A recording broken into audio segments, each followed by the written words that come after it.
السلام علیکم، کیسے ہیں آپ سب؟ امید کرتی ہوں کہ آپ سب خیریت سے ہوں گے۔ اگر آپ میرے چینل پر نیو ہیں تو کائنڈلی میرا چینل سبسکرائب کر دیں، ویڈیو کو لائک کر دیں، کامنٹ کر دیں، شیئر کر دیں۔ تو چلیے آئیے شروع کرتے ہیں وقت کی نیکسٹ ایپیسوڈ۔ اگلی صبح اگست کی پہلی صبح تھی، حبس اور گرمی جوبن پہ تھے۔ ایسے میں شاہد ولا میں چپکے سے دبے پاؤں ہارون کے کمرے میں آؤ تو وہ بات رب ملبوس آئینے کے سامنے کھڑا بال بنا رہا تھا۔ دراز پہ پڑے موبائل سے کسی کو کال جا رہی تھی۔ گھنٹیاں پلٹ پلٹ کر واپس آ رہی تھیں، لیکن وہ ہر اگلے سیکنڈ دوبارہ کال ملا لیتا تھا۔ بالآخر کال پک کر لی گئی، وہ بیڈ پہ آ کر بیٹھا۔ ہیلو، عائشہ کی نیند میں بوجھل بھاری آواز سنائی دی۔ ایک کپ کافی، ہارون شاہد کا پورا دن، ٹوتھ پیسٹ سے بنی تمہاری چہرے کی پینٹنگ اور اپنے اکاؤنٹ سے لگائی گئی انسٹا کی ایک سٹوری، کیا تمہارا کیفے اب بھی نہیں مل سکتا؟ وہ اعتماد اور سادگی سے کہہ رہا تھا۔ عائشہ بستر سے اٹھ بیٹھی، بھورے لمبے بال جوڑے میں باندھتے، ایک ہاتھ سے موبائل کندھے اور کان کے ساتھ لگا رکھا تھا۔ اگر میں نہ کہوں تو ہارون شاہد کے پاس کیفیز کی کمی نہیں ہے، لیکن یاد رکھنا میرے ساتھ گزارا ہوا دن تمہاری زندگی کا یادگار دن ضرور ہو سکتا ہے۔ کیوں کر رہے ہو یہ سب؟ ہارون نے کندھے اچکائے۔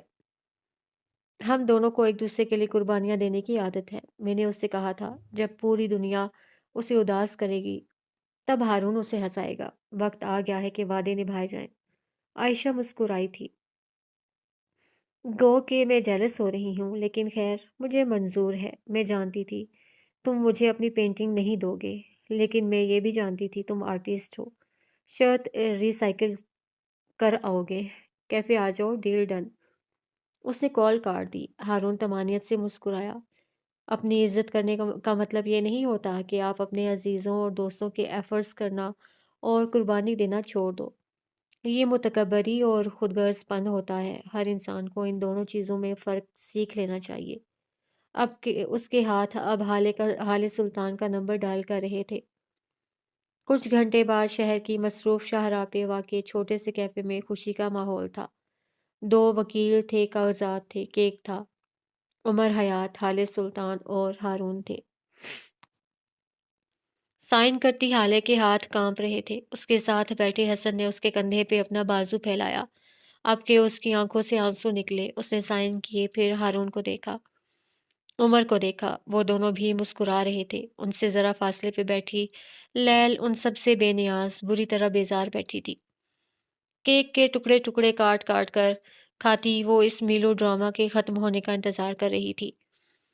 اسی لمحے داخلی دروازے سے سردار اور اس کی بیوی آتے دکھائی دیے۔ ان کے ہاتھ میں بھی سویٹس تھے۔ حالے کی آنکھیں بھرنے لگی تھیں۔ اماں، بابا، مہر، دادا سب یاد آ رہے تھے۔ وہ خاندان سے دور تھی، اور جو لوگ خاندان سے دور ہوتے ہیں ان کا دکھ کوئی چاہ کر بھی سمجھ نہیں پاتا۔ نیلم اور سردار انہیں مبارکباد دے رہے تھے۔ حالے مسکرا مسکرا کر سب سے مبارکباد وصول کر رہی تھی۔ اسی بات پہ سب پوز کرو، نیلم کی آواز پہ عمر بے اختیار کر رہا تھا۔ سردار نے بے چارگی سے کندھے اچکائے۔ باقی سب واقعی پوز کر رہے تھے۔ خوشی، مبارکباد، سلامتی، مٹھائیاں، ایک نیا مہینہ، ایک نئی شروعات اور ایک نئی خوشی۔ شام تک وہ سب کیفے میں رہے۔ کل سے ایک نئی شروعات شروع ہونی تھی، اور کچھ سیٹنگ تھی جو حالے نے بدلی تھی۔ جب عمر نے اس سے سیٹنگ بدلنے کے متعلق پوچھا تو اس کی آنکھوں میں ایک ملکہ جیسا رعب آیا تھا۔ میں اس کیفے کی سیٹنگ میں 19-20 کا فرق رکھوں گی، تاکہ جب بھی کوئی کسٹمر آئے یا پھر اس کیفے کے پرانا اسٹاف آئے تو انہیں پتہ چلے کہ مالک بدل چکا ہے۔ کچھ ایسا ہونا چاہیے جو اسٹاف کو بتائے ان کی ملکہ اب کوئی اور ہے، اور ان کے پرانے اصول جیسے بھی ہوں اب انہیں نئے طرز پہ چلنا ہوگا۔ اس کی بات پہ عمر مسکرایا تھا۔ وہ واقعی آرڈر دینے کے لیے پیدا ہوئی تھی، آرڈر لینے کے لیے نہیں۔ مجھے ڈاکٹر غزالہ روحی کی کلینک چھوڑ دو۔ اس کی بات پہ عمر بری طرح چونکا تھا۔ اس کی آنکھوں میں حد درجہ ناسمجھی تھی اور ذرا ذرا خوشی بھی۔ حالے کھڑکی سے باہر دیکھتے ہوئے کہتی رہی، میں نے فیصلہ کیا ہے کہ اب مجھے علاج کروانا چاہیے۔ یہ تمہاری بات کا اثر نہیں ہے، یہ میں نے اپنے لیے کیا ہے۔ لوگ کیا کہیں گے، کیوں کہیں گے، مجھے ان سے فرق نہیں پڑتا، وہ ہلکی مستحکم آواز میں کہہ رہی تھی۔ لوگ میرے لیے تب نہیں آئے جب میں اکیلی تھی۔ لوگ تب بھی نہیں آئے جب ہمارا باپ مرا۔ لوگ کبھی مجھے کھانا دینے یا پیسے دینے نہیں آئیں گے۔ لوگوں کا کام کہنا ہوتا ہے۔ ہاں، میں اب بھی ڈرتی ہوں کہ اگر کسی نے مجھے ماہر نفسیات کے پاس دیکھ لیا تو کیا ہوگا؟ اس نے گردن موڑ کر عمر کو دیکھا۔ وہ ڈرائیو کرتے ہوئے اسے سن رہا تھا۔ لیکن آج جب اس کیفے میں مجھے گھٹن اور پینک اٹیکس کا خوف لاحق ہوا، تب میں نے سوچا، آخر کب تک؟ کب تک میں ان سب چیزوں سے خوفزدہ رہوں گی؟ اس خوف کے آگے بلی ہونے اور لوگوں کی نظروں میں پاگل سمجھے جانے سے زیادہ بڑا خوف تھا۔ خوف مجھے مارے اس سے پہلے اس سے مر جانا چاہیے۔ بات اگر علاج کی ہے تو میں کرواؤں گی۔ دماغ میرے جسم کا حصہ ہے۔ اگر یہ بیمار ہے تو یہ شرم یا کمزوری کی علامت نہیں، یہ میرے انسان ہونے کی علامت ہے۔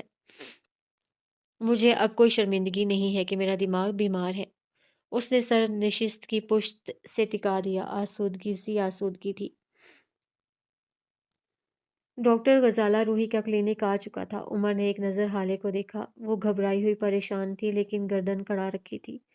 وہ گاڑی سے باہر نکل آئی۔ عمر اس کے ساتھ باہر آیا تھا۔ کچھ دیر تک وہ شش و پنج میں مبتلا رہی۔ پھر ایک مرتبہ پھر عمر کو دیکھا۔ وہ اندر چلی گئی۔ عمر تب تک کھڑا رہا جب تک وہ شیشے کا دروازہ دھکیل کر اندر نہیں چلی گئی۔ ڈاکٹر غزالہ روحی 30 کے قریب قریب تھی۔ صاف رنگت، سیدھے بال اور ڈھیلے ڈھالے کرتے میں ملبوس۔ اس کی کلائیوں میں کئی سارے بینڈز اور گلے میں کئی مالائیں تھیں۔ آنکھوں پہ گہرا اسموکی آئیز میک اپ اور سرخ لپسٹک۔ وہ اپنے حلیے سے ڈاکٹر کم کسی نوجوان اتحاد کی فری سول چیئرپرسن زیادہ لگ رہی تھی۔ وہ حالے کو اپنے آفس لے آئی۔ اس کا ظاہری حلیہ دیکھ کر حالے کو بے اختیار لگا کہ شاید عمر سے ڈاکٹر منتخب کرنے میں غلطی ہو گئی ہے۔ روحی کا آفس ایک بڑے سے کمرے پہ مشتمل تھا۔ کمرے میں داخل ہو کر اپنی نظروں کی سیدھ میں دیکھو تو شیشے کی میز کے پار پاور چیئر رکھی تھی۔ دائیں طرف والی دیوار کے ساتھ رکھا کتابوں کا ریک اور کمرے کے بیچوں بیچ رکھے 4 نیلے سنگل صوفے۔ وہ حالے سے چھوٹی موٹی باتیں اور سوال کرتی اسے آگے لے آئی۔ کمرے میں کوئی کھڑکی نہیں تھی۔ حالے کو گھٹن ہونے لگی۔ وہ نیلے صوفے پہ بیٹھی اضطرابی حالت میں گردن کے پیچھے ہاتھ لے جا کر گردن کو دبا رہی تھی۔ اس کے چہرے پہ پسینہ اور پریشانی تھی، شاید وہ پینک کر رہی تھی۔ ڈاکٹر روحی اسٹینڈ پہ رکھی کافی میکر سے کافی نکال رہی تھی۔ پتلی دھار کپ میں گرتی جا رہی تھی۔ دروازہ دروازہ کھول دیں پلیز، حالے گھٹی گھٹی آواز میں بولی۔ روحی نے کوئی اثر نہیں لی۔ اٹھ کر کھول لو، تم یہاں مہمان نہیں ہو، ہم یہاں دوست ہیں، وہ مڑے بغیر بولی۔ حالے بغیر کچھ کہے اٹھی اور دروازہ کھول دیا۔ دل کی دھڑکن معمول پہ آنے لگی۔ وہ واپس آئی۔ روحی بھی سامنے سے چلتی آ رہی تھی، کافی کے بھرے بھرے مگز لیے مسکراتی ہوئی۔ اس نے کافی کی مگز میز پر رکھے اور پھر حالے کو دیکھا۔ وہ خود پہ قابو رکھنے کی مکمل کوشش کر رہی تھی، لیکن کچھ تھا جو اسے خوفزدہ کر رہا تھا۔ چند چھوٹی چھوٹی باتوں کے بعد وہ موضوع پہ آئی تھی۔ آج سے ہم باتیں کریں گے۔ تم مجھے اپنی دوست سمجھ کر سب بتاؤ، بلکہ دوست نہیں، تم مجھے اپنی ڈائری سمجھو۔ وہ آگے کو ہو بیٹھی، سنجیدگی سے کہہ رہی تھی، ہم دوست نہیں ہیں ڈاکٹر، مجھے دلاسا مت دیں، میں کوئی 10 سالہ بچی نہیں ہوں، میں اپنی بیماری جانتی ہوں، آپ علاج کریں، مشورہ نہ دیں۔ حالے کا لہجہ بے لچک تھا۔ روحی مسکرائی، پھر اپنی کافی کا گھونٹ بھرا۔ کافی بہت اچھی بناتی ہوں میں، اس نے اپنی تعریف کی، پھر حالے کو دیکھا۔ جانتی ہو حالے، 2 طرح کے مریض ہوتے ہیں جو کبھی ٹھیک نہیں ہوتے، انہیں ساری زندگی اپنی بیماری کے ساتھ رہنا ہوتا ہے۔ وہ حالے کو دیکھتے ہوئے وہ بول رہی تھی، ایک جو خود ٹھیک نہیں ہونا چاہتے اور دوسرے جنہیں لگتا ہے وہ ڈاکٹر سے زیادہ جانتے ہیں، ان کو ڈاکٹر خود ہی ٹھیک نہیں کرتا۔ اونچی ہے نا، حالے کچھ نہیں بولی، بس چپتی نظروں سے اسے دیکھتی رہی۔ خیر مجھے یہ بتاؤ اس دن کیا ہوا تھا؟ حالے اب بھی کچھ نہیں بولی۔ روحی نے گہری سانس لی اور بولنے لگی، دیکھو حالے، تمہارے اپنے بعد اس ساری دنیا میں صرف میں ہوں جو چاہتی ہوں تم ٹھیک ہو جاؤ، صرف میں ہوں جو تمہارے بعد تمہاری مسیحا ہوں۔ ڈاکٹر سے دشمنی کرنے والا انسان در حقیقت اپنے آپ سے دشمنی کر رہا ہوتا ہے۔ میں تمہاری دشمن نہیں ہوں۔ اس نے ایک ایک لفظ پہ زور دیا۔ حالے سلطان کے تنے ہوئے اعصاب ڈھیلے پڑے، آنکھوں کی چبھن کم ہونے لگی۔